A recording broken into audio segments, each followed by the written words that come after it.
Hey guys, in this video I will show you how to backtest on TradingView. Alright, let's begin. If you want to test your trading strategies without risking money, TradingView offers a simple way to do this using the bar replay feature.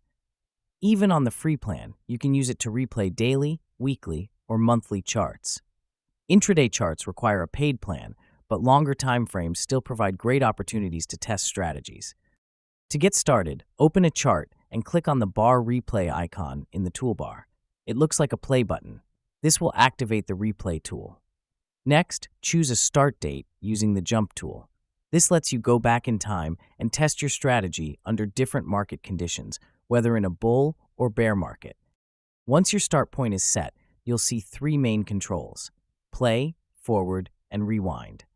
Play runs the chart automatically, while forward and rewind let you move candle by candle. Take notes as you test and observe how your trades would have played out. So that's basically how you can backtest on TradingView. That's it for this video. Thanks.